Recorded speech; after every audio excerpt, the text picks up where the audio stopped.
हम सब अक्सर ये सोचते हैं, है ना, कि इस भागदौड़ भरी जिंदगी में अभी इस पल में सच में हमारा अपना कौन है। ये एक ऐसा सवाल है जो हम सबके मन में कभी ना कभी तो आता ही है।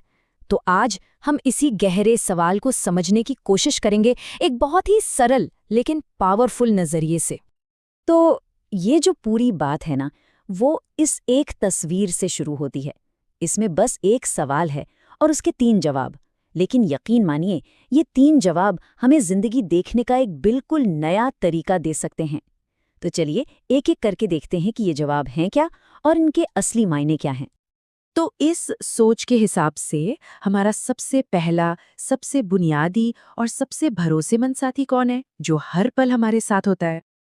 हाँ, वो हैं हम खुद। ये सुनने में बहुत आसान लगता है, पर ये बहुत गहरी बात है। हम अक्सर बाहर सपोर्ट ढूंढते रहते हैं, किसी सहारे की तलाश में रहते हैं, जबकि सबसे बड़ा सहारा, सबसे सच्चा साथी तो हमारे अंदर ही है।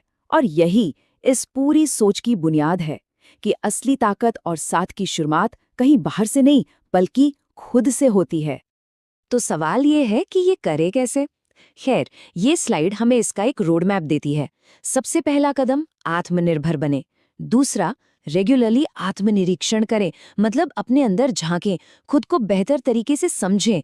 और सबसे जरूरी तीसरा कदम, अपनी नींव खुद बने। किसी और के सहारे टिकने के बजाय खुद इतने मजबूत बन जाएं कि आप ही अपना आधार हों।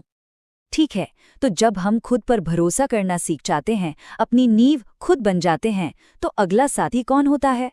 चलिए अब दूसरे पिलर की तरफ चलते हैं, जो हमें बाहरी दुनिया से ज्ञान और शक्ति देता है। वो है हमारी अपनी किताबें। और देखिए, यहाँ किताबों का मतलब सिर्फ कागज पर छपे शब्द नहीं है। ये ज्ञान का, नॉलेज का प्रतीक है। ये नॉलेज चाहे किताबों से आए, आर्टिकल से आए या सीखने के किसी भी तरीके से, ये वो जमा की हुई समझ है जो तब रास्ता दिखाती है जब हम कहीं खो जाते हैं। जरा सोचकर देखिए, किताबें ज्ञान का एक ऐसा खजाना है जो कभी खाली नहीं होता। इनमें सदियों का इंसानी तजुर्बा भरा पड़ा है। जब भी कोई मुश्किल आए, ये एक अनबायस्ड गाइड की तरह काम करती हैं, बिना किसी मतलब के। और सबसे अच्छी बात क्या है? ये एक ऐसा साथी है जो हमेशा 24/7 हमारे लिए मौजूद है। तो हमारे पास एक मजबूत मैं है और ज्ञान का भंडार भी है। ये तो बहुत पावरफुल कॉम्बिनेशन है। पर क्या बात यहीं खत्म हो जाती है? क्या ये तस्वीर पूरी हो गई, या फिर कोई तीसरा बहुत जरूरी हिस्सा अभी बाकी है इस समीकरण में? और बस यहीं पर आता है हमारा तीसरा साथी, और शायद इन सब में सबसे ताकतवर भी। एक ऐसा साथी जिसे हम अक्सर नजरअंदाज करते हैं।